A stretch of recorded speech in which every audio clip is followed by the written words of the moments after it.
बात कर रहे हैं that can be human genome project के केस की बात करते हैं।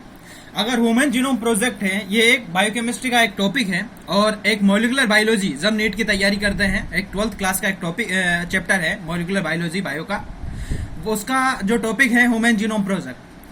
तो ह्यूमन जीनोम प्रोजेक्ट की अगर जब भी अपन बात करें, इसको HGP शॉर्ट फॉर्म में बोला जाता है। डायरेक्टर ऑफ HGP की अगर बात करें तो फ्रांसिस कोलिस है।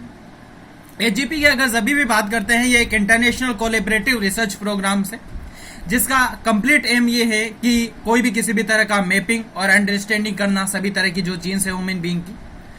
सेकंड पॉइंट ये है कि सभी तरह की जो जीन्स है एक साथ जो हैप्लॉइड सेट ऑफ क्रोमोसोम की, उनको हम जीनोम बोला जाता है। और हर डिप्लॉइड ऑर्गेनिज्म की अगर बात करें तो उसके अंदर दो तरह के जीनोम्स होते हैं, और एक है वो हर पेरेंट से आता है, और एक डिप्लॉइड ऑर्गेनिज्म के केस की अगर जब भी अपन बात करते हैं, ये एक तरह का सिंगल जीनोम्स है।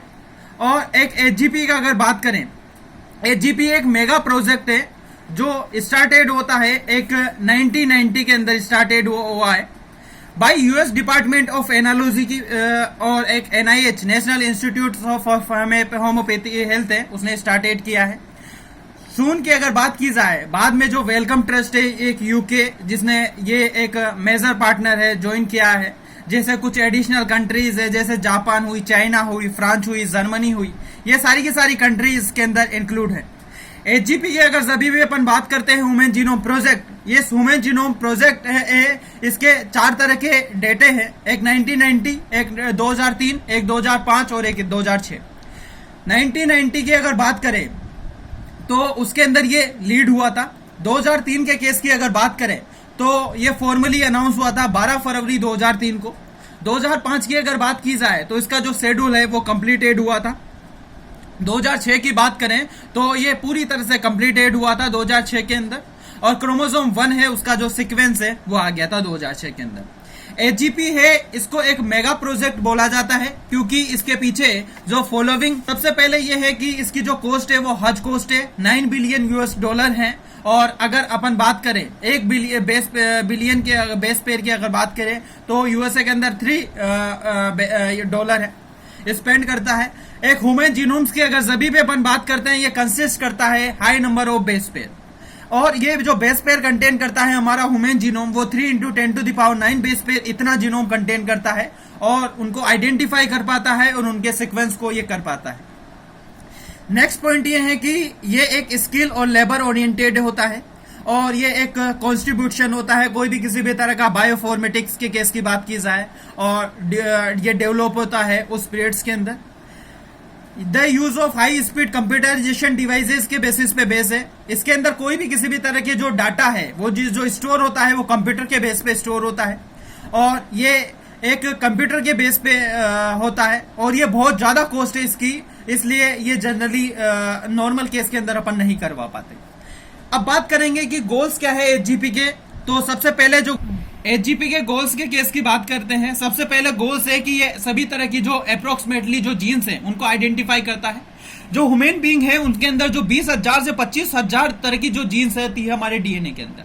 भाई ह्यूमन बीइंग होगा तो कहने का मतलब है उसके अंदर DNA भी होगा, और DNA होगा तो उसके अंदर जीन भी होगी। तो ह्यूमन का जो DNA है उसके अंदर 20,000 से 25,000 तरह की जीन्स प्रेजेंट होती है, और उन 20,000 से 25,000 तरह की पूरी जो जीन्स हैं, उन जीन को ये क्या है HGP आइडेंटिफाई करवा पाता है, एक जीन्स को आइडेंटिफाई करवा पाता है। बट ये नॉर्मली केस के अंदर नहीं करवा पाते, क्यों? क्योंकि इसकी जो कॉस्ट है वो बहुत ज्यादा है। नेक्स्ट पॉइंट ये है कि डिटरमाइन करता है ये सीक्वेंस 3 बिलियन केमिकल बेसिस पे जो बनाता है एक ह्यूमन DNA को। सभी तरह के जो इंफॉर्मेशन इसके अंदर डाटा बेसिस पे स्टोर होती है। नेक्स्ट पॉइंट है कि इंप्रूव करता है टूल्स फॉर डाटा एनालाइज के बेसिस पे।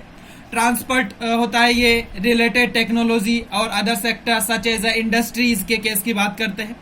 और ये एड्रेस है एक legal social issue LC that can be arise from this project. और जो LC जो प्रोग्राम्स हैं, जो एक इथिकल्स लीगल सोशल इशू जो प्रोग्राम्स हैं, जो एड्रेस है वो भी इस प्रोजेक्ट से स्टार्ट होता है। नेक्स्ट अपन बात करेंगे कि साइलेंट फीचर्स के केस की बात करते हैं ह्यूमन जीनोम प्रोजेक्ट के। सबसे फर्स्ट ये है कि ह्यूमन जीनोम जो कंटेन करता है ये 3164.7 मिलियन न्यूक्लियोटाइड बेसेस इतने कंटेन करता है। एवरेज जीन्स की अगर सभी भी बात करते हैं 3000 बेसेस होते हैं, बट जो साइज है वो बहुत ज्यादा होती है उसकी। और जो सबसे ज्यादा जो लार्जेस्ट जीन है वो है एक डिस्ट्रोफिन्स जीन्स जो एक 2.4 मिलियंस एक बेस पेयर होता है। टोटल नंबर ऑफ जीन्स की अगर बात करें एस्टिमेट होती है, अभी तक एस्टिमेट हुई है 30,000 तरह की जीन्स एस्टिमेट हो पाई है अभी तक, जिनमें से जो पहले जो एस्टिमेट होती जीन्स 80,000 से 1,40,000 जीन्स, ऑलमोस्ट अगर बात करें तो 99.9% सभी तरह के जो न्यूक्लियोटाइड बेसेस है वो एग्जैक्टली हर पर्सन के अंदर समान है। ओनली 0.5% जो न्यूक्लियोटाइड जो बेसेस है वो पर्सन टू पर्सन वेरी करता है, जबकि 99.9% के केस की अगर बात करें तो वो जो सारे का सारा जो न्यूक्लियोटाइड है वो हर पर्सन के अंदर एग्जैक्टली हर पर्सन के अंदर सिमिलर होता है। दो फंक्शन ऑफ अननोन जीन्स की अगर बात करें 50 तरह की जो जीन्स है वो अननोन से जिनका डिस्कवर होता है, और लेस देन जो 2% जीनोम्स की अगर बात करें तो वो एक प्रोटीन से कोडेड होता है। रिपीटेटिव सीक्वेंस की अगर सभी भी अपन बात करते हैं वो लार्ज पोर्शन होता है ह्यूमन जीनोम्स का। क्रोमोसोम 1 की अगर बात करें सबसे ज्यादा जीन कंटेन करता है यार। अगर क्रोमोसोम 1 है वो सबसे ज्यादा जीन्स कंटेन करेगा, दैट कैन बी 2968 इतनी जो जीन्स है वो कंटेन करता है। क्रोमोसोम Y है वो फीवेस्ट जीन कंटेन करता है। नेक्स्ट है 8 पॉइंट की रिपीटेटिव सीक्वेंस होता है वो स्टेज होता है, और डीएनए सीक्वेंस है वो बहुत बार रिपीट होता है। कभी कभी जो डीएनए के जो सीक्वेंस है वो हजारों से एक जो 100 से 1000 टाइम्स रिपीट होता है, और कोई भी किसी भी तरह का डायरेक्ट कोडिंग फंक्शन नहीं होता, बट ये एक शेडेड करता है एक left of the chromosome, correct, एक डायनेमिक और इवोल्यूशन के केस की बात करते हैं। नेक्स्ट पॉइंट ये है कि कोई भी किसी भी तरह का जो साइंटिस्ट है जो साइंटिस्ट है उसने आइडेंटिफाई किया था अभी तक 1.4 मिलियन लोकेशन।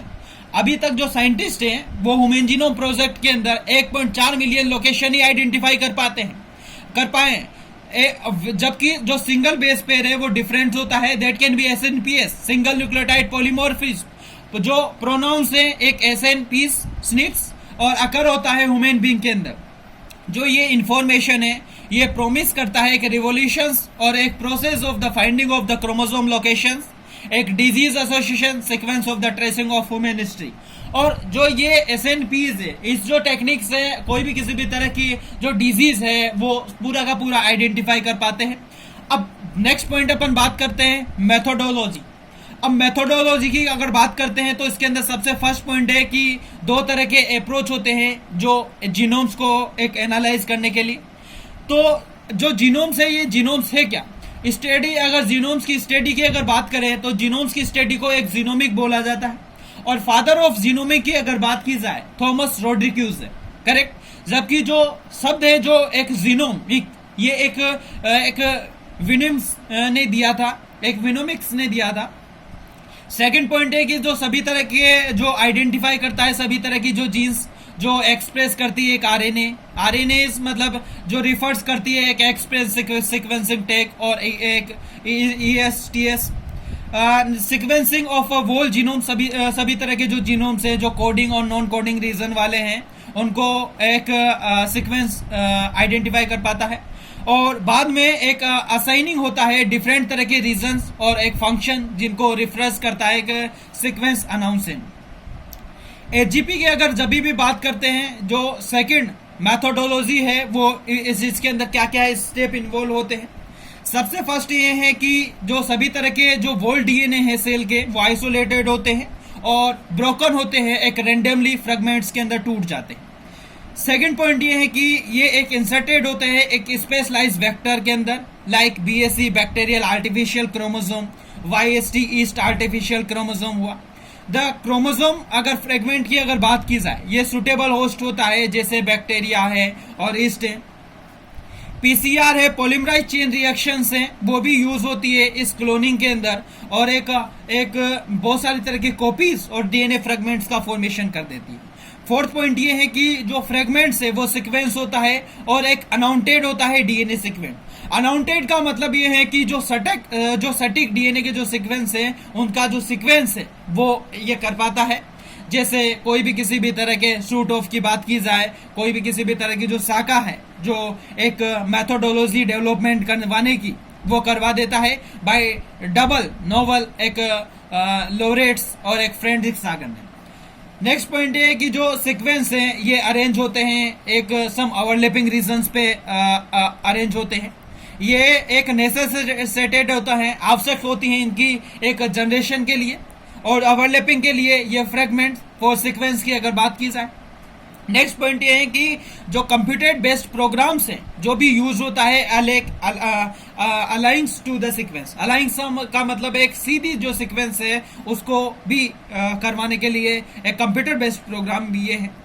नेक्स्ट पॉइंट ये है कि जो सीक्वेंस है ये एक अनाउंटेड होता है, एक सटीक होता है और एक असाइंड होता है डिफरेंट तरह के क्रोमोसोम।